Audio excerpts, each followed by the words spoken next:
नमस्कार।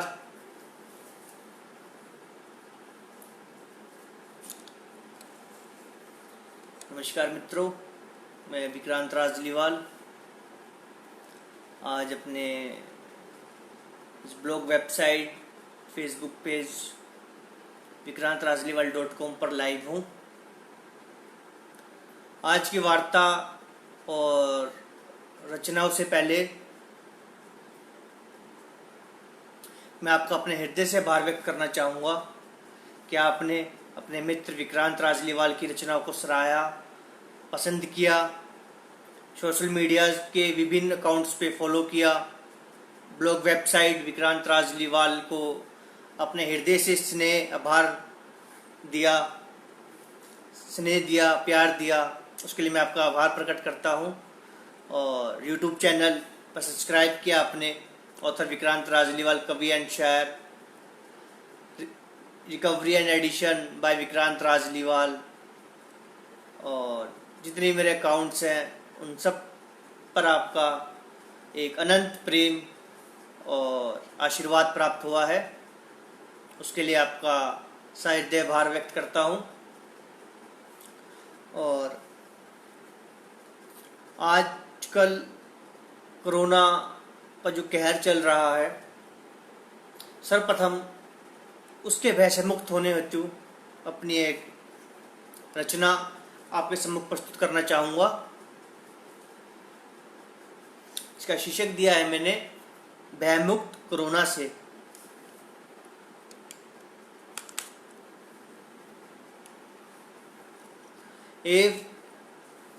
मुझे पूर्ण विश्वास है कि मेरी है, बल्कि आपकी अपनी है काव्य रचना, जो अब एक प्रार्थना का रूप धारण कर चुकी है।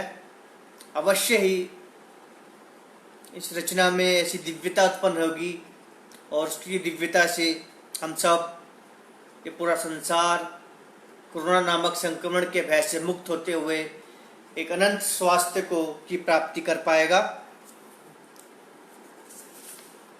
तो सुनिए आप, आपके अपने मित्र विक्रांत राजलीवाल के द्वारा भयमुक्त कोरोना से।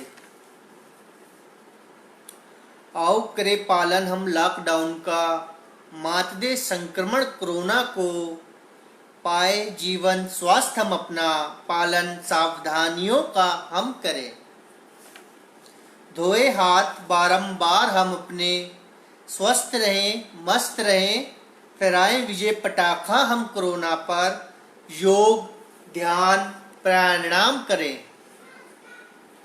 स्टेटस कोरोना देखकर ना घबराना, दृढ़ संकल्प स्वस्थ दिनचर्या से जीवन में अपने हमेशा आगे को बढ़ते जाना। याद रहे देवभूमि भारत के हैं हम वासी, संस्कारी व्यक्तित्व अनुशासित दिनचर्या से मिलकर हमें कोरोना को हराना। जी हाँ, जीत जाएंगे मार संक्रमण हम कोरोना, शंख घंटियां बजा बजा कर सात्विक वातावरण करें हम उत्पन्न। सात्विक वातावरण, स्वच्छता। अगले पंक्ति सुनिएगा। जोश उमंग जीवन से अपने मिटने न पाए, हरा कोरोना को हम स्वच्छता से आगे को बढ़ते जाए नित्य दिन प्रतिदिन। अब एक लाइव आया था कोई प्रशंसक, पता नहीं एकदम से अदृश्य हो गया, कोई बात नहीं।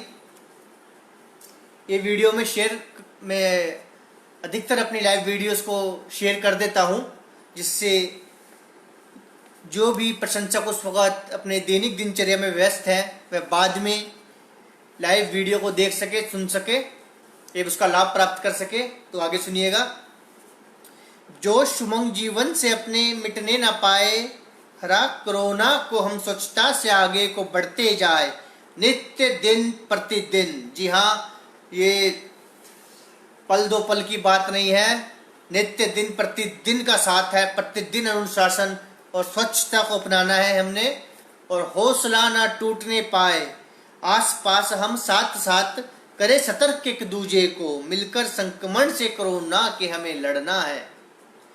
जी हाँ, हौसला, हिम्मत, धैर्य, अनुशासन, स्वच्छता, ये सब कभी नहीं टूटने पाए। और पारिवारिक घनिष्ठता, आस पड़ोस में घनिष्ठता, एक मनुष्य है दूसरे मनुष्य की घनिष्ठता, मदद का व्यवहार और एक दूसरे की मदद, सतर्क करना एक दूसरे को, और एक दूसरे से हम मिलकर ही आपसी सहयोग से हम इस कोरोना को जड़ से समाप्त कर सकते हैं, मात दे सकते हैं, हरा सकते हैं। आगे सुनिए। लोकतंत्र के रक्षकों पर हो विश्वास, जमाखोरी, मारामारी, भय के वातावरण से हमें बचना है। जी हाँ, भय के वातावरण से हमें बचना है, क्योंकि इंसान को शत्रु या कोई संक्रमण इतना नहीं मारता जितना उसका भय मार देता है। एक पुरानी सुप्रसिद्ध लोक कथा भी काफी प्रसिद्ध हुई है कि एक बकरी को एक सिंह के समीप बांधकर पौष्टिक आहार उसे खिलाया जाता था, परंतु फिर भी वह सूखती गई और दूसरी बकरी को इतना पौष्टिक आहार ना देते हुए खुले वातावरण में रखा गया, अच्छे माहौल में, तो वह फल फूल गई। क्योंकि पौष्टिक आहार जिस बकरी को पौष्टिक आहार दिया जाता था वह सिंह के भय के कारण उसके शरीर को लग नहीं पाता था, वह भय से ही मरती जा रही थी। इसीलिए भयभीत कभी ना होइए और अपने मित्र विक्रांत राजलीवाल के साथ रहिए और जोश भंग से भरपूर रहिए। मैंने रचना कुछ दिन पहले एक काव्य छंद लिखे थे, पाताल लोक, जिसे वेबसाइट पे काफ़ी लोगों ने पसंद किया, काफ़ी मैसेज आए मेरे पास में, व्हाट्सएप पे काफ़ी मैसेज आए, काफ़ी लोगों ने पसंद किया। तो मैं यह स्पष्ट करना चाहूँगा, वैसे मैं पहले भी कई बार स्पष्ट कर चुका हूँ वीडियोज़ में अपनी, कि पाताल लोक का तात्पर्य है अज्ञानता, आध्यात्मिक शून्यता, मानसिक खिंचाव। जब हमें ज्ञान की कमी होती है तो वह अवस्था, जो हमें आत्म शांति होती है, वह अवस्था पाताल लोक की होती है। और ज्यों ज्यों हमें ज्ञान की प्राप्ति का अवसर प्राप्त होता है, ज्ञान हमें प्राप्त होता है, एवं हम उस ज्ञान अनुशासन का अनुसरण करते हुए अपने दैनिक दिनचर्या में सुधार उत्पन्न करते हैं, एक बदलाव लाते हैं, त्यों त्यों हम पाताल लोक से निकलकर देवलोक तक यानी दिव्य रूप धारण कर लेते हैं, एक दिव्यता हमारे अंदर उत्पन्न हो जाती है।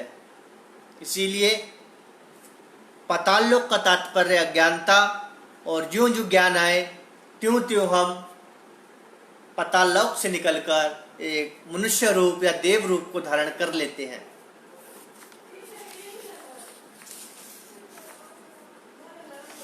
तो सुनिएगा आगे। लाइव विक्रांत राजलीवाल।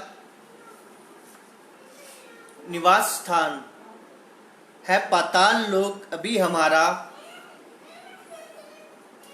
निवास स्थान है पाताल लोक अभी हमारा, नाम अज्ञात है पता लापता जो हमारा।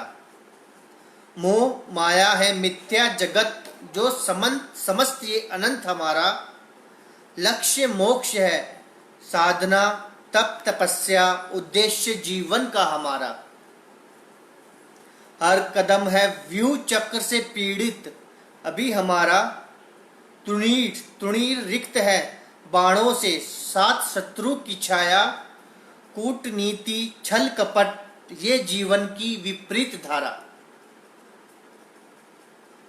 अश्रु अश्रु समाये स्वयं में रक्त दे का खोलता हमारा, धैर्य धर्म चोटिल जो न्याय परीक्षा, अटल युद्ध है सुनिश्चित धर्म जीवन का हमारा। विजय पराजय परिणाम न्याय का, दंड मृत्यु क्षमा सौभाग्य, सत्य ज्ञान स्थापित धरा पर, अस्तित्व रहे सुरक्षित धर्म मानवता का हमारा।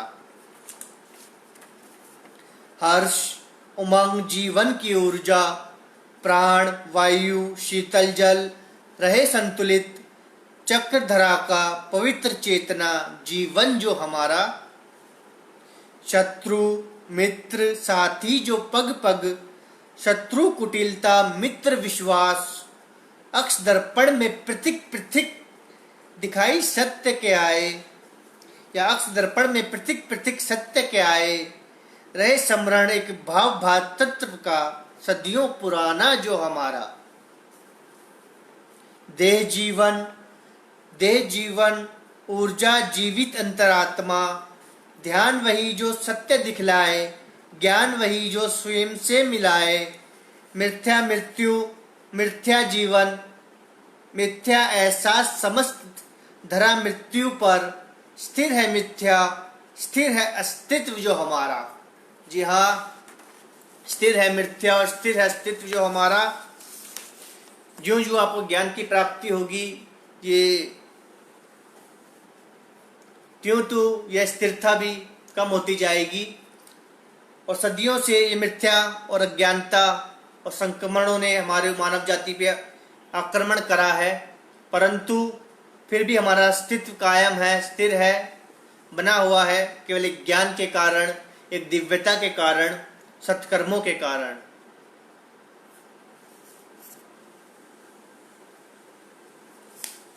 ये व्यसन ना करा करें।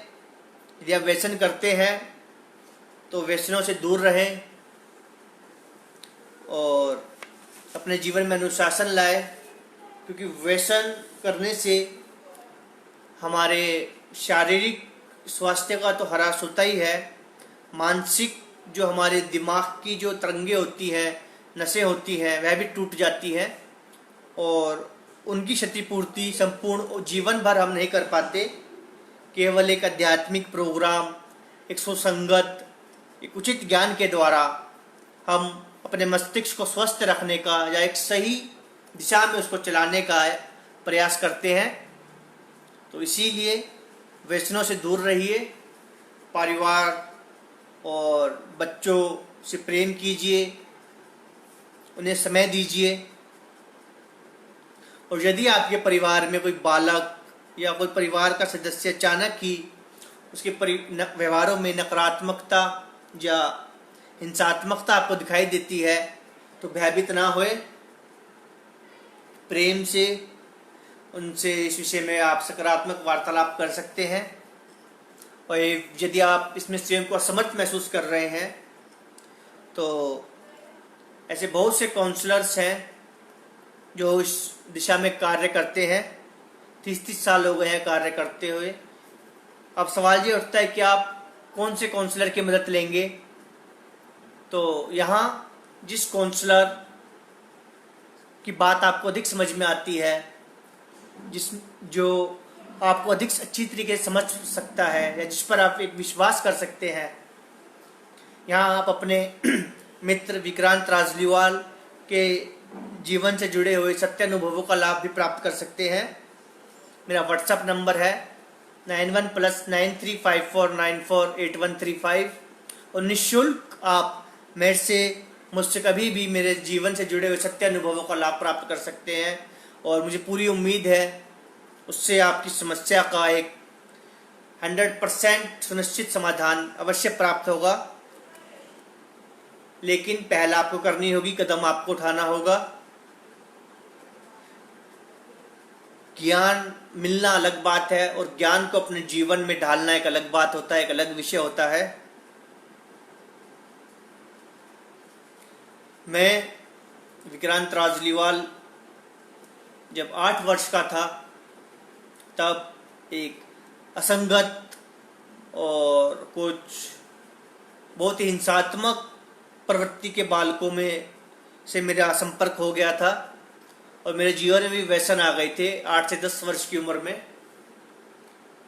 और 15 से 16 वर्ष की उम्र तक पहुंचते पहुंचते मैंने लगभग हर प्रकार का व्यसन कर लिया था और मुझे एहसास हो गया था कि यदि ऐसा ही रहा तो यह जीवन एक विनाश को प्राप्त हो जाएगा। और उस वक़्त मेरी बुद्धि ने जैसा भी मुझे ज्ञान था मैंने अपने परिवार के वरिष्ठ जनों को, अपने पिताजी को अपनी मानसिक अवस्था से अवगत करवाया। प्रारंभ में वह गुस्सा हुए, भड़के, परंतु जल्दी वह समझ गए। डॉक्टर्स, हॉस्पिटल्स के माध्यम द्वारा मेरा काउंसलिंग और इलाज प्रारंभ हुआ। परंतु ऐसे कोई डॉक्टर, काउंसलिंग तो है, पर ऐसी कोई डॉक्टर या कोई मेडिसिन नहीं है कि जो आपको व्यसन से दूर तो आप रहना चाहते हो जाते हैं, परंतु व्यसन से दूर तो आप हो गए, पर उसके बाद क्या, उसके बाद अपने जीवन को कैसे चलाना है, वह दिशा आपको किसी मेडिसिन से प्राप्त नहीं होगी।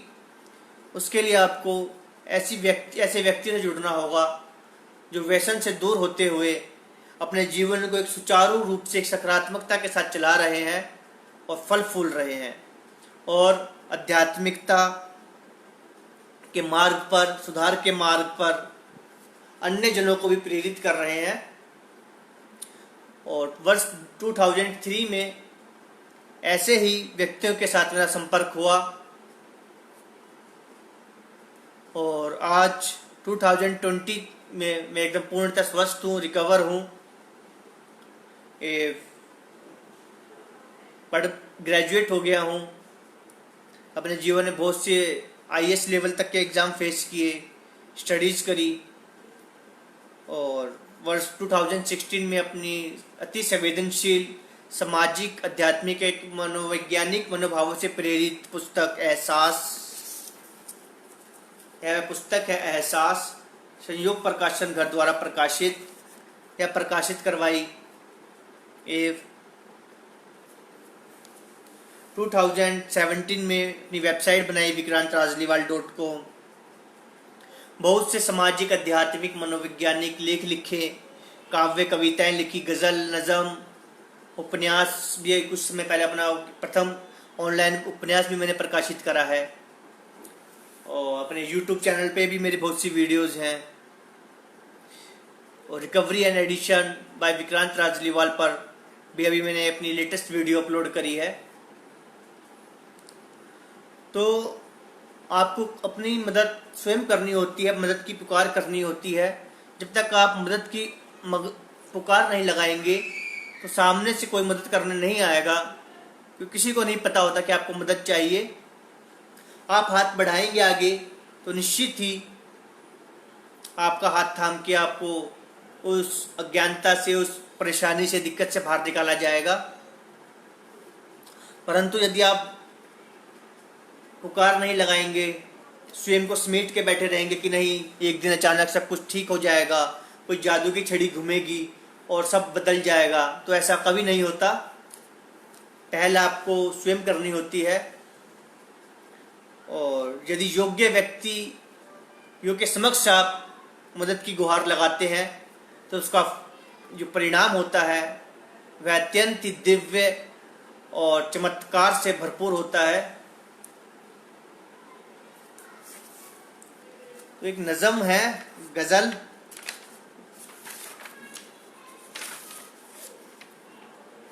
अभी तक मैं सैकड़ों गज़ल लिख चुका हूँ।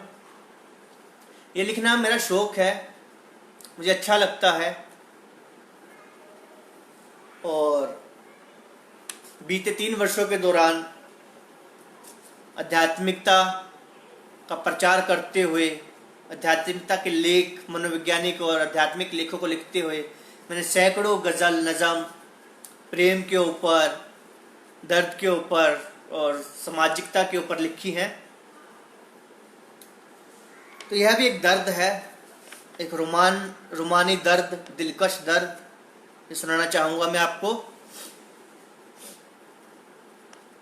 दर्द दिल का उतर गया, हर अल्फाज में मोहब्बत कोई, खामोशी सी साथ अपने लिए। हर जख्म भी आतुर है बिकने को, नाम मोहब्बत वो नाम महबूब का, कर दिया बदनाम सरे रहा। हर अश्क भी बन गए मेरे, खुद मोहब्बत की कोई एक दास्तां।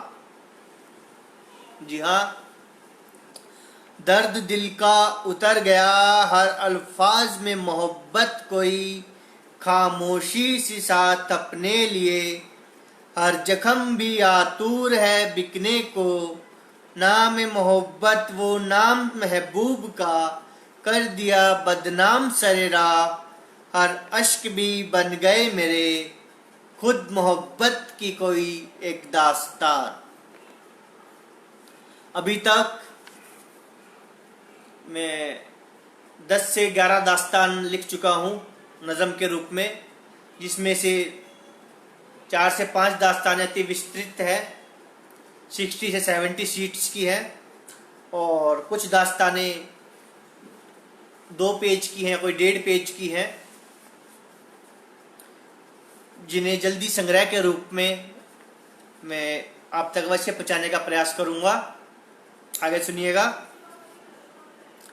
ये कलम धड़कती है मेरी, हर धड़कन से एक शोर सा उठ जाता है मेरे दिल के बाजार में ये दीवाना, जब गीत कोई मोहब्बत का अपना गुनगुनाता है। बिकने को उतर आया बाजार में, सीने से लगाए तस्वीर यार, तड़प गए हर जख्म दिल के मेरे, मोहब्बत भी सरे राह हमारी नीलाम हुई। कोई कहता है शेर सुनाओ, तो कोई कहता है दास्तान मोहब्बत अपनी हमें भी बताओ, हो गया मजबूर ये दीवाना, जिंदगी भी हमारी खुली किताब हुई। हर लम्हा हम उन्हें याद करते गए, जाम लहू वो लहू जिगर का अपने पीते गए, महफिल महफिल नाम मोहब्बत का लेते गए। जी हाँ, महफिल महफिल, आजकल मैंने एक नज़म लिखी थी ना, आजकल वो महफिलें रही ना वो दौर दस्तूर रहा, सुना है उस जमाने में शायरों की शायरी से खून बहा करता था। लेकिन आजकल भी महफिल होती है, अब ऑनलाइन होने लगी हैं, आप अकाउंट्स होते हैं, फेसबुक है, इंस्टाग्राम है, ट्विटर, यूट्यूब, आप स्वयं की अपनी वेबसाइट बना लेते हैं और अपने चाहने वालों से डायरेक्ट जुड़ते हैं, डायरेक्ट आप मुशायरा करते हैं, महफिलें सजाते हैं, क्योंकि ये दौर है इंटरनेट का, टेक्नोलॉजी का। और जितनी जल्दी आप इस बात को समझ जाएं उतना ही अच्छा है, कि आजकल किसी के पास इतना समय नहीं होता कि वह अपने दैनिक दिनचर्या से दूर मुशायरों या कवि सम्मेलनों में आपकी कविताओं को सुनने के लिए आएंगे। आजकल हर कोई डिजिटल है, हर कोई लैपटॉप चलाता है, स्मार्टफोन है सबके पास, हर कोई आपके साथ टेक्नोलॉजी के साथ जुड़ना चाहता है। तो यहाँ भी हम महफिल, अभी हम फेसबुक पे है तो थोड़ी देर में इंस्टाग्राम पे होते हैं, तो कुछ ही देर बाद हम यूट्यूब पे कुछ रिकॉर्ड कर रहे होते हैं, और ज़्यादा कुछ आप अपनी वेबसाइट खोल ली, वेबसाइट पे चले गए, वहाँ जुड़ गए। और आजकल ये टिकटॉक नया आ गया है, टिकटॉक जो काफ़ी लोकप्रिय हो रहा है बहुत तेज़ी के साथ में। तो महफिल नाम मोहब्बत का लेते गए, नज़रों में मोहब्बत के एक गुनहगार हम गुनाह जो करते गए, गुजर गए न जाने जमाने कितने, और न जाने मौसम भी कितने आकर बीत गए, हर दर्द बन गए सबक जिंदगी का कोई, हर आह भी आहें भरती रही।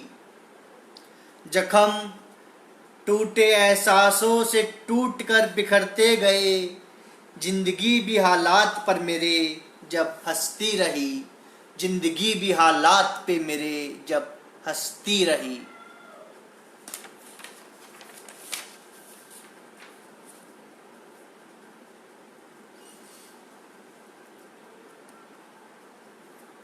इंटरनेट आज की दुनिया में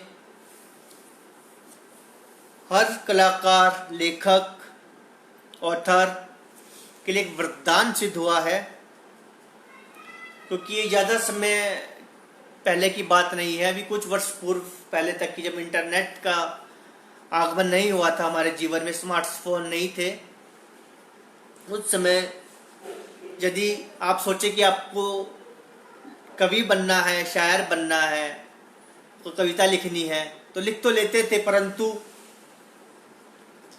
समाज तक पहुंचाने में, अपने प्रशंसकों तक पहुंचाने में जो दिक्कत तकलीफ़ों का सामना एक लेखक को, एक कवि को, एक शायर को, ऑथर को करना होता था, उसका अंदाजा भी आप नहीं लगा सकते। उम्र गुजर जाती थी एक कविता छपवाने में, इस समाज को अपनी कविता से अवगत कराने में, एक दिशा दिखाने में। और जो भी व्यक्ति उस दौर से कविताएं करते आ रहे हैं, उन्हें शत शत प्रणाम करता हूँ, क्योंकि उन्होंने वह दौर देखा है और वह इस दौर में भी कविताएं कर रहे थे, शायरी कर रहे थे, तो उन्हें पुनः शत शत बार प्रणाम करता हूँ, उनकी हिम्मत को दाद देता हूँ। हम तो बालक थे उस समय पे, 9वीं 10वीं में होंगे, जब स्मार्टफोन के बारे में सुना हमने, परंतु आज के दौर में उन कवियों और शायरों को इसका भरपूर लाभ मिला है। और अधिकतर कवि और शायर मर्सिडीज से कम में नहीं चलते हुए, जो कभी जिनकी चप्पलें घिस जाती थी, आज इंटरनेट के कारण वह मर्सिडीज में चलते हैं, BMW गाड़ीज हैं सबके पास में। तो यह सब इंटरनेट का चमत्कार है, पहुंच बढ़ जाती है, अपने प्रशंसकों तक प्यार मिलता है, दुलार मिलता है, आशीर्वाद मिलता है, लक्ष्मी जी की कृपा तो होती है ही, और साहित्य का प्रचार भी होता है। तो वह जमाने बीत गए जब कवि और शायरों को लोग घृणा की दृष्टि से देखते थे कि यह तो झोला टांगने वाला कोई फकीर है। आज का कवि शायर सूट भी पहनता है, हैट भी लगाएगा और मर्सिडीज में भी चलेगा। यह वो दौर है, इंटरनेट का दौर है। और इंटरनेट के साथ में उन्होंने मेहनत भी काफ़ी करी होती है, ऐसी बात नहीं है कि खाली इंटरनेट आ गया तो सब कुछ हो गया। आपके अंदर काबिलियत भी होनी चाहिए कि आप अपनी बात को अपने प्रशंसकों तक पहुंचा पाएँ, उन्हें एक दिशा ज्ञान से अवगत करवा पाएँ, उनको भय से मुक्त कर पाएँ, उनमें एक जोश, उमंग, उत्साह पैदा कर पाएँ। ये सर्वप्रथम आवश्यक होता है। और यह युग है कवि, शायरों और लेखकों का, कि आज के युग में, इंटरनेट के युग में, किसी भी कवि, शायर और लेखक को का शोषण करने के बारे में कोई सोच भी नहीं सकता, क्योंकि आज का ऑथर अर्जुन के समान अपने तुनीर में बहुत से दिव्यास्त्रों को लेकर चलता है। इंटरनेट के दिव्यास्त्र, ये सब दिव्यास्त्र ही है। फेसबुक, इंस्टाग्राम, यूट्यूब, वेबसाइट्स, जिसने एक लेखक, ऑथर, कवि को आत्मनिर्भर बनाया है, उसमें हौसला, उमंग, उत्साह पैदा करा है। और आप सब प्रेमी पाठकों और प्रशंसकों के आशीर्वाद से आज का लेखक एक फिल्म स्टार से कम नहीं है, और बल्कि उससे बहुत ऊपर ही होता है, क्योंकि वह असली स्टार होता है जो अपने खून से, खून के एहसासों से, अपने हृदय के एहसासों से कविता, शायरी, नज़म लिखता है और समाज को एक सही दिशा, एक ज्ञान दिखलाता है। तो यह मेरी पुस्तक है, अति संवेदनशील काव्य कविताओं की पुस्तक एहसास। इसमें से एक दर्द आपको सुनाना चाहूँगा।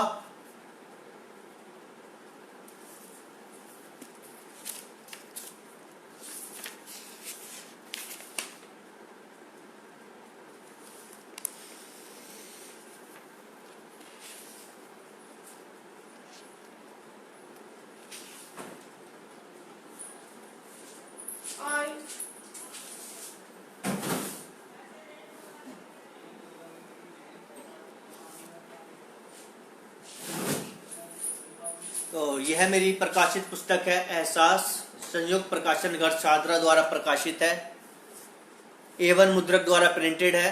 और वर्ष 2016 में इसका प्रकाशन हुआ था। और उसी दौरान विश्व पुस्तक मेला, दिल्ली विश्व पुस्तक मेला में प्रदर्शित भी करी गई थी। तो इसमें से एक दर्द है, एक काव्य है, नज्म है, अधूरी ख्वाहिश। सुनिएगा और महसूस कीजिएगा इस रचना के अंदर छुपे हुए दर्द को, और आनंद भी लीजिएगा। इस जीवन में हर इंसान की कुछ हसरतें होती हैं, उनको पूरा करना एक ख्वाहिश होती है। अपने सपनों और जुनून के सिवाय अब क्यों मुझे कुछ दिखाई नहीं देता। मंजिलें और भी है जीवन में, मगर क्यों मुझे विश्वास नहीं होता। यह रचना मैंने तब लिखी थी जब मैं आईएएस की तैयारी कर रहा था, और फर्स्ट टाइम आईएएस का मैं दे चुका था, और उसी दौरान मैंने यह रचना लिखी थी। दोबारा सुनाता हूँ इन पंक्तियों को, हो सकता है आप मेरे मनोभावों तक, कि उस समय मेरे क्या मनोभाव थे, और वहाँ तक पहुँच पाए। इस जीवन में हर इंसान की कुछ हसरतें होती हैं। यह एक आईएएस के विद्यार्थी ने लिखी थी, उन्हीं एहसासों के साथ में। इस जीवन में हर इंसान की कुछ हसरतें होती हैं, उनको पूरा करना एक ख्वाहिश होती है। अपने सपनों और जुनून के सिवाय अब क्यों मुझे कुछ दिखाई नहीं देता। मंजिलें और भी है जीवन में, मगर क्यों मुझे विश्वास नहीं होता। कुछ लोगों को लग सकता है बहुत वक्त है उनके पास, मगर कुछ ऐसे भी इंसान होते हैं जिनकी जिंदगी के दिन बचे हैं बस 2-4। जी हाँ, 2007 में मेरा विवाह हुआ था। माताजी की तबीयत अत्यंत ही खराब हो गई थी। अभी उनका ऑपरेशन हुआ है, सर्जरी हुई है, और अब वे काफ़ी स्वस्थ भी हैं आफ्टर मैरिज मेरे। और उसके बाद मैंने 12th के फार्म भरे थे, ग्रेजुएट हुआ, कोचिंग्स ली, आईएएस का एग्ज़ाम फेस किया, और एज काफ़ी हो चुकी थी जब फार्म भरे थे 12th के। तब अधिकांश व्यक्ति कह रहे थे कि अब ये कोई समय नहीं है पढ़ने का, कोई काम कर लिया जाए। ना, काम तो करना ही है, परंतु शिक्षा का यदि आपके पास अवसर है, और उस वक्त मुझे मालूम था कि यदि मैं फेल नहीं होता ग्रेजुएशन होने तक, तो मुझे 2 से 3 अवसर मिलेंगे। और ईश्वर की कृपा रही, दृढ़ मेहनत करी। गैप था स्टडी में कई वर्षों का, परंतु बिना किसी गैप के 10th से ग्रेजुएट हो गया। दिल्ली यूनिवर्सिटी के से ग्रेजुएशन करी, और असिस्टेंट कमांडेंट का मुझे एक अवसर मिला था। उस वक्त ग्रेजुएशन का रिजल्ट नहीं आया था, परंतु मुझे पूर्ण विश्वास था अपने ऊपर कि मेरा जो ग्रेजुएशन का रिजल्ट है वो पास ही आएगा।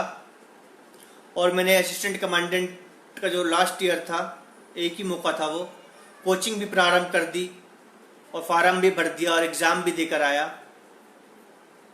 परंतु कई बार कुछ समस्या हो जाती है, और हम पढ़ लिख कर भी पीछे रह जाते हैं। इसीलिए जीवन में बहुत से मार्ग होते, निश्चिंत रहिए। कभी भी ये नहीं सोचना चाहिए कि यही अवसर है और इसके बाद कुछ नहीं है। ऐसा कुछ नहीं है, बहुत से काम है। आज इंटरनेट का टाइम है, हर चीज़ डिजिटल हो गई है, आप बहुत कुछ कर सकते हैं। परंतु वो उम्र होती है, उस वक्त ऐसा ही लगता है कि यह नहीं तो कुछ नहीं। बहुत से विद्यार्थी हैं जो आत्महत्या तक कर लेते हैं अनुत्तीर्ण होने पर, परंतु ऐसी मूर्खता नहीं करनी चाहिए।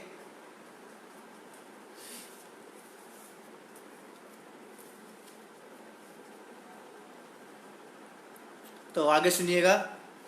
कुछ लोगों को लग सकता है बहुत वक्त है उनके पास, मगर कुछ ऐसे भी इंसान होते हैं जिनकी जिंदगी के दिन बचे हैं सिर्फ 2-4। ऐसा क्यों लगता है मुझे कि मेरा उज्जवल मोती जल्द ही टूट जाएगा, चारों ओर है नुकीले कांटे और मेरा पुष्प कहीं छूट जाएगा। क्या यह सच है कि जल्दी मेरा सपना अब टूट जाएगा? कहते हैं ना, हर मंजिल के पार एक और मंजिल होती है, हर नाकामयाबी के आगे एक कामयाबी खड़ी होती है। बस आपको वहां तक पहुंचना होता है, थोड़ी हिम्मत दिखानी होती है, थोड़ा ज्ञान और धैर्य धारण करना होता है।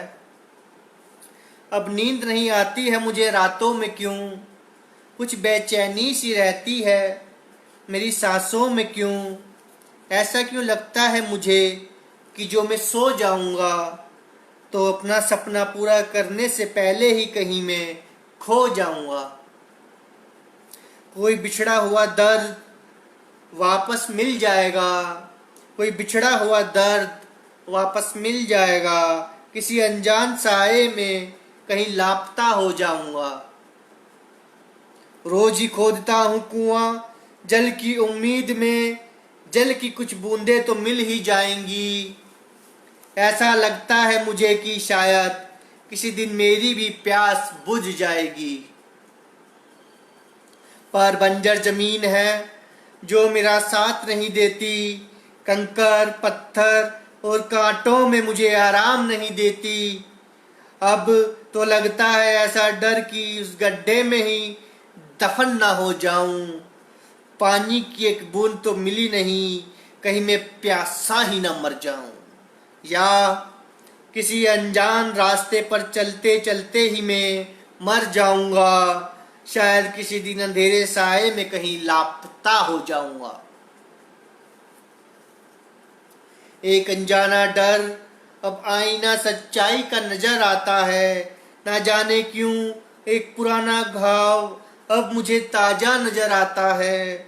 डर है कि होश ना आ जाए मुझे, जो होश आ गया तो मैं उस गड्ढे में गिर जाऊंगा और लगा कर भी दम अपना सारा कभी उस गड्ढे से बाहर ना निकल पाऊंगा।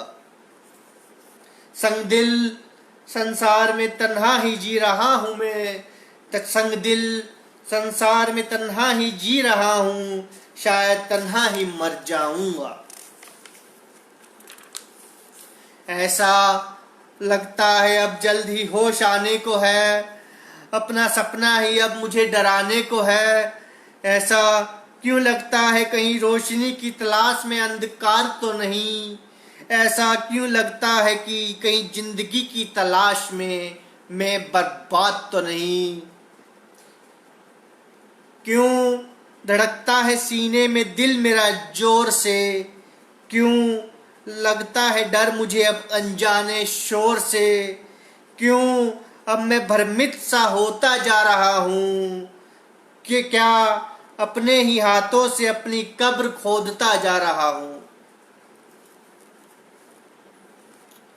अब ऐसा लगता है मुझे कि कोई अपना ही मेरी विद्या और पुस्तक मुझसे छीन लेगा, मिटाकर मेरे शब्दों को या जलाकर मेरी पुस्तक को। कोई अपना ही मेरी कलम को तोड़ देगा। अगर ऐसा हो गया तो मेरी सांस भी रुक सकती है, न जाने क्यों धड़कते दिल में एक फांस चुभती है। ऐसा क्यों लगता है मुझे, ऐसा सोच कर डर जाता हूँ, शायद यही ही सच्चाई है मान कर मर जाता हूँ। या शायद उस फांस की चुभन से तड़प जाता हूँ। रंजिश नहीं है मुझे किसी से, गम तो इस बात का है अपनी भूल पर खुद ही शर्मिंदा हूँ। गम तो इसी बात का है, ना जाने क्यों सारा कसूर अपना ही नजर आता है, अपना खूनी भी अब बेगुनाह नजर आता है। नादान हूँ या परेशान हूँ मैं शायद, अब दोष किसको दूँ, खुद ही अंधेरे बियाबान में चला जाता हूँ, अब दोष किसको दूँ। अब तो घंघोर काली रात नजर आती है, अब तो अपनी सूरत भी नजर नहीं आती है। धड़कने तो बहुत है जमाने में, पर अपनी धड़कन के सिवा किसी की धड़कन नजर नहीं आती है। खुदगर्ज नहीं हूं मैं, पर किसी को अपनी तबीयत यूं ही बतलाई नहीं जाती। घाव तो बहुत है मेरे सीने पर, मगर उन पर यूं ही दवा लगाई नहीं जाती। अनदेखे अनकहे और अनसुने हालात में जाने से डर लगता है। इस जीवन में ख्वाहिशें तो बहुत हैं, पर उनके टूट जाने से डर लगता है। मिला है दर्द, मिला है, अब सुनिएगा कुछ और पंक्तियां। मिला है दर्द तो दवा भी जरूर मिलेगी, हर घावों पर मरहम भी जरूर लगेगी। ऐ दोस्त ना हो तू निराश और परेशान, कि जिंदगी में तुझे रोशनी जरूर मिलेगी। यह उन्हीं सब विद्यार्थियों के लिए है जो आईएएस की तैयारी कर रहे हैं या किसी भी कंपटीशन का एग्जाम फेस कर रहे हैं, तो वह निराश ना होए। यदि इस वर्ष कोई परीक्षा पास नहीं कर पाए या अपने जीवन में वह आईएएस ऑफिसर नहीं भी बन पाए, तो भी निराश होने की आवश्यकता नहीं है। जीवन में एक सफलता आपको एक असफलता आपको किसी अन्य सफलता के लिए प्रेरित करती है, और ऐसा मेरा मानना है।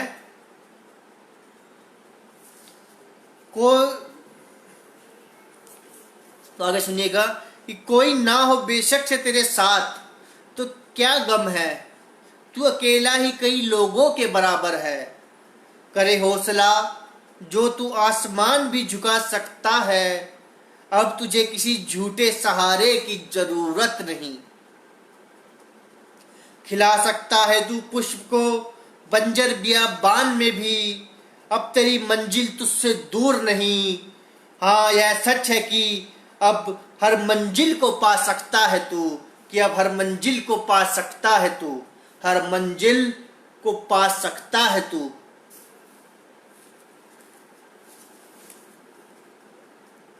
जी हाँ, निराश ना होए। आपने प्रयास किया, अब वहां तक पहुंचे, यह अपने आप में एक बहुत बड़ी बात होती है। और ऐसे बहुत से जीवन में महापुरुष हुए हैं। अल्बर्ट आइंस्टाइन या जितने भी अधिकतर महान व्यक्ति वैज्ञानिक हुए हैं, कहते हैं कि इनमें से अधिकांश लोग अपने बचपन में अपने परिवार के द्वारा, समाज के द्वारा धिक्कार दिए गए थे कि यह तो मूर्ख है, यह पागल है, कम बुद्धि के हैं, क्लास में फेल होते थे, कम नंबर मिलते थे, पढ़ाई लिखाई साक्षर होना तो दूर की बात है, कोई ये नहीं विश्वास करता साक्षर भी हो पाएंगे। परंतु उन्होंने आविष्कार रचे, वैज्ञानिक बने, और आज पीएचडी तक लोग उन पे कर रहे हैं, पढ़ रहे हैं। इसीलिए प्रयास करना ही अपने आप में महत्वपूर्ण होता है। सफलता असफलता आपके हाथ में नहीं है, परंतु प्रयास करना आपके हाथ में है, और इसीलिए प्रयास करते रहिए।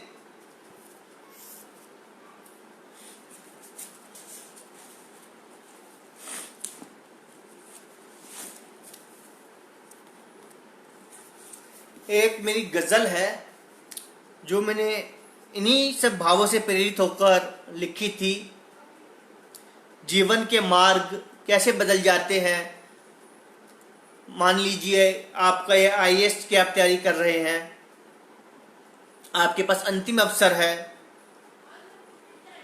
और आप उस असफल हो गए तो जीवन खत्म नहीं हो जाता। हर मंजिल के पार एक दूसरी मंजिल आपका इंतजार कर रही होती है। हर सफलता के सामने एक सफलता खड़ी होती है। आपको हिम्मत दिखानी होती है और सफलता से सफलता की ओर बढ़ने की। तो अपनी एक गजल मैं आपको अब सुनाना चाहूंगा।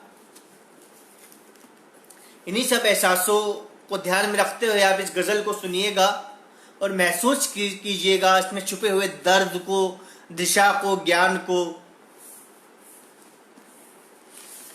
क्योंकि जब तक आप फील नहीं करेंगे तब तक परिवर्तन उत्पन्न नहीं होगा। इसलिए फील कीजिए, समझने का प्रयास ना कीजिए। इतनी बुद्धि होती है, जब आप कोई चीज़ महसूस करते हैं तो आपकी बुद्धि अपने आप उसको पकड़ लेती है। बस थोड़ा ध्यान लगाने की आवश्यकता है।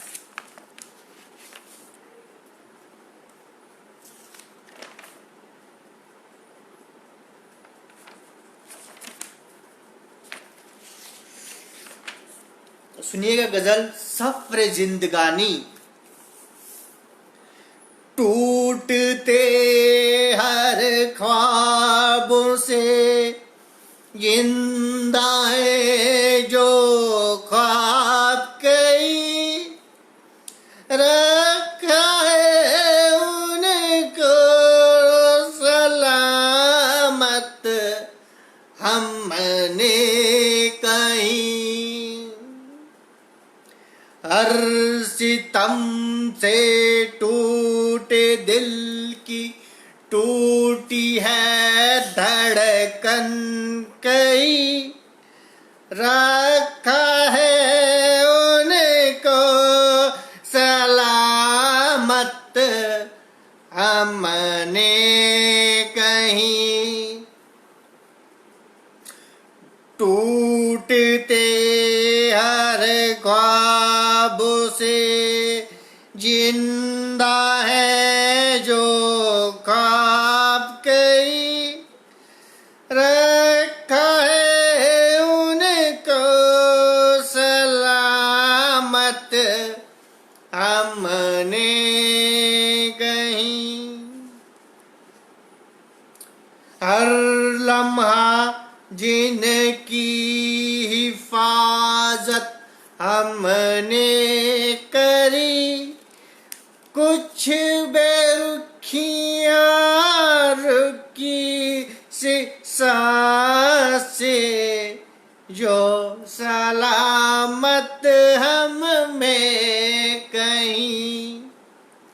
हर रुके लम्हों से तड़पती चाहते हैं दर्द कई, रुकी हर धड़कन में सलामत हम में कहीं। आए सैलाब जिंदगी में जो कभी गए टूट जज्बातों से टकरा कर हम में कहीं। बदला मौसम बदली फिजाएं, बदल गए हालात सब, जिंदगी के जो न बदले जख्म जज्बात हम में कहीं। जिंदगी के जो न बदले जख्म जज्बात हम में कहीं। नहीं मालूम ये सफर ये जिंदगी के रास्ते, चलते चलते बदल गए जो मुकाम, जिंदगी के जो रास्ते। मंजिलों का पता पूछते पूछते बदल गए सफर जो मुसाफिर, बदल गए जो रास्ते। शुक्रिया। यह मेरी अत्यंत ही मेरे दिल के समीप एहसासों की यह गज़ल है, सफ़र जिंदगानी। यह खुद के अंदर असीम दर्दों को छुपाए हुए है और हर पंक्ति को पढ़ते वक्त मेरा दिल मेरी धड़कनों से चिर सा जाता है। और इस गज़ल के माध्यम, इस गज़ल के द्वारा मैंने जो एक संदेश देने का प्रयास करा है वह आप तक अवश्य ही पहुंच पाया होगा, ऐसी मुझको उम्मीद है। जीवन में हौसला न टूटने पाए और हर असफलता के सामने एक सफलता खड़ी होती है। केवल एक हौसला करना होता है, एक दृढ़ संकल्प, एक हिम्मत, उस असफलता के खाने से सफलता की तरफ में कदम को बढ़ाने की। और जब वो भी व्यक्ति जब भी वह हिम्मत दिखाता है तो वह उस कदम के द्वारा असफलता से सफलता की ओर बढ़ जाता है। हमने तो यही सीखा है, यही जाना है जी से, और यही सिखाते आए हैं उन नशे से पीड़ित व्यक्तियों को जिनका स्वयं मानसिक स्वास्थ्य कुछ खराब रहता है और जो टूट से जाते हैं परिवार के द्वारा, समाज के द्वारा, क्योंकि उनमें इतनी समझ नहीं होती कि वह वास्तविकता को जान पाए, स्वयं को देख पाए और स्वयं को बदलने की हिम्मत दिखा पाए।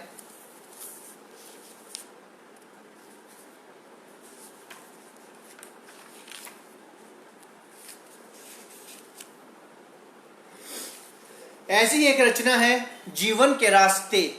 यह भी मेरी प्रथम प्रकाशित पुस्तक एहसास, एक अत्यंत ही संवेदनशील काव्य कविताओं की पुस्तक है एहसास।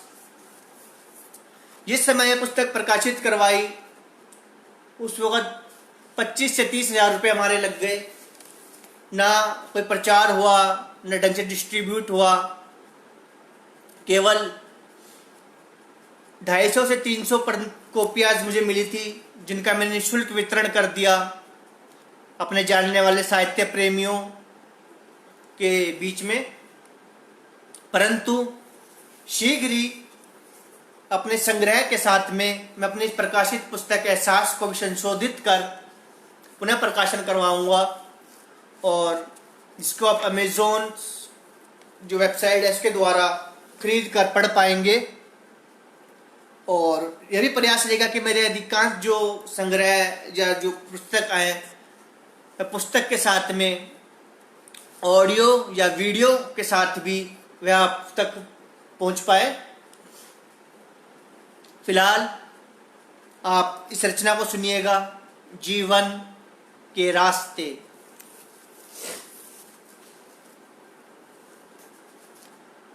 जीवन के रास्ते पर, जीवन के रास्ते पर कभी कभी,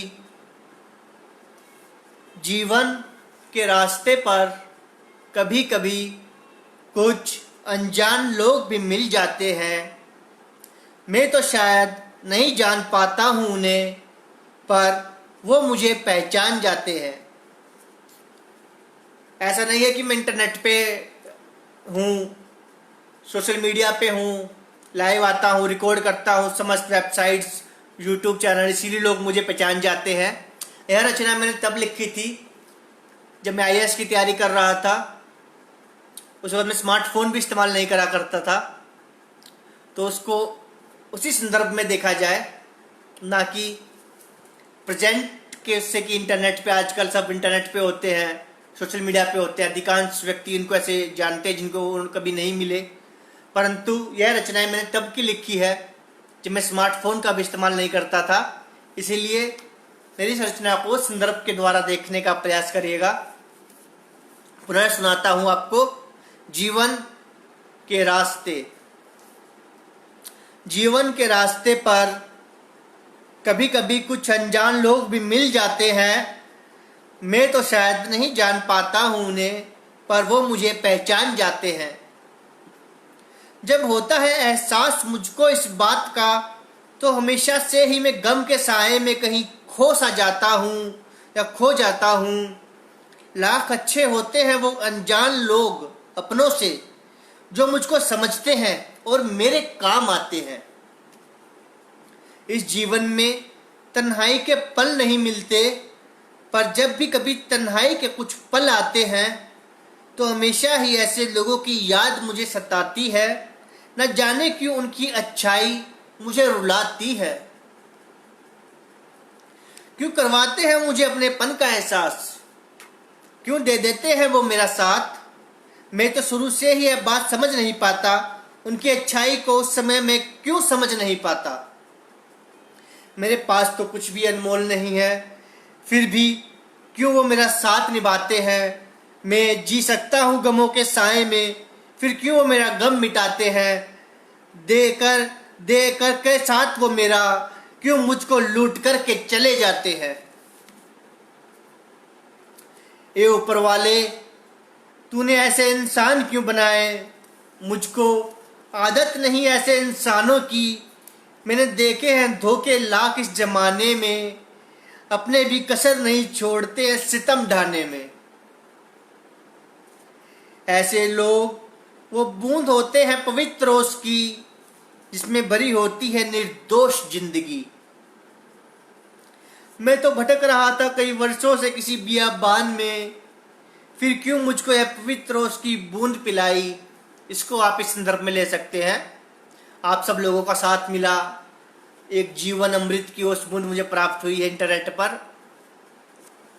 अब डर लगता है मुझे अकेलेपन के एहसास से, अब लगता है मुझको अनजान लोगों के निर्दोष प्यार से। अब जब मेरे अपनों ने मुझको ठुकरा दिया, जब मेरे अपनों ने मुझको भुला दिया, तब कैसे मैं उन अनजान लोगों को जान पाऊंगा, तब कैसे मैं उन अनजान लोगों को अपना कह पाऊंगा। क्या उन अनजान लोगों से मैं भी कभी सच्चाई और अच्छाई का कोई नेक सबक सीख पाऊंगा। फिर भी जब कभी मिल जाते हैं ऐसे लोग किस्मत से इस जमाने में, जो दे देते हैं सहारा प्यार और अपनेपन का, तो हमेशा से ही मैं हो जाता हूँ हैरान और परेशान। क्या ऐसे भी होते हैं इंसान। ये इंसान, ऐसे इंसानों में ही भगवान छुपा होता है, ईश्वर अल्लाह और गॉड छुपा होता है। आज के समय में कोई भी किसी के काम क्यों नहीं आ पाता। कुछ लोग दे देते हैं धोखा और मुझको फिर आराम नहीं आ पाता। क्या बदल गया है आईना समाज का। क्या अब धुंधली हो चुकी तस्वीरों में मुझको कोई अपना क्यों नजर नहीं आता, या मुझको क्यों अपना नजर नहीं आ पाता। मैं हैरान और परेशान हूँ खुद अपने एहसासों पर, जो कभी कोई दे दे मुझे सहारा और प्यार अपनेपन का, तो न जाने क्यों मुझे उस पर विश्वास नहीं हो पाता। पर सीखा है मैंने ऐसे ही कुछ लोगों से जीवन को जीना, जो अपने तो नहीं होते, पर जब भी देखता हूं उन लोगों को तो फूल जाता है फक्र से मेरा सीना। काश मैं भी दे पाता किसी मजबूर को कभी सहारा, तब नहीं लगता मुझको दरिया से दूर किनारा। कभी कभी मेरे मन को होता है एक एहसास, मुझ में वह बात नहीं। करना तो चाहता हूं मैं भी किसी मजबूर की मदद, पर मुझे क्यों किसी अपने का साथ नहीं। क्यों लगता है डर मुझे किसी के साथ से, क्या अनजान लोग अपने नहीं बन सकते अपनेपन और प्यार से। सब कमी खुद में ही नजर आती है जो हो जाता हूं लोगों से दूर। ऐसे अनजान लोग तो किस्मत से मिलते हैं इस तन्हा जीवन में हजूर। तो यह थी वह रचना जीवन के रास्ते। और ऐसे अनजान लोगों का मैं शुरू से ही कायल रहा हूं जो एक अपनेपन का भाव आपके अंदर पैदा करते हैं और बिना किसी स्वार्थ के आपके अंदर जीवन ऊर्जा का संचार कर देते हैं। और आज के इस लाइव सेशन का समापन करने से पूर्व मैं पुनः आप सभी मित्रजनों, प्रियजनों, प्रशंसकों, पाठकों, श्रोताओं, गुरुजनों का अपने हृदय से सशत बार आभार प्रकट करता हूँ कि आपने अपने मित्र विक्रांत राजलीवाल को इतना प्रेम और आशीर्वाद प्रदान किया। आपने अपनी blog website vikrantRajliwal.com, YouTube channel और तमाम सोशल मीडियाज़ के अकाउंट्स पर अपने मित्र को फॉलो किया, सब्सक्राइब किया और जीवन में कदम और काव्य और साहित्य के समीप पहुंचाया है। जी हाँ, आपके प्रेम ने ही पहुंचाया है। उसके लिए सशत बार आपका आभार प्रकट करता हूं और पुनः जल्दी आपसे फिर मुलाकात करूंगा। और जैसा कि मैंने बताया है, मेरा भरपूर प्रयास है कि आपकी अपनी ब्लॉग वेबसाइट vikrantRajliwal.com पर प्रकाशित समस्त रचनाओं को, जिनमें कई सैकड़ों उर्दू की नज़म गज़ल, हिंदी की काव्य कविताएं, जी मैं हिंदी से पहले उर्दू का नाम इसलिए लेता हूँ क्योंकि हिंदी माँ का जाए हैं हम और उर्दू मौसी है, तो पहले मौसी को ही प्रणाम कर लिया जाए, वरना बोलेंगे स्वार्थी है। तो ऐसा नहीं है। हिंदी उर्दू, हिंदू मुस्लिम का भेद ना होने पाए, आपस में एक भ्रातृत्व का जो मैसेज मैंने पाताल लोक में भी दिया है, अपनी रचना पाताल लोक में, कि भाव भ्रातृत्व का हमारा है सदियों से पुराना, वह मिटने ना पाए, उसे कायम रखिएगा। ये आपसे हाथ जोड़ के प्रार्थना करता हूँ और जल्दी पुनः आपसे फिर लाइव मिलूँगा। धन्यवाद।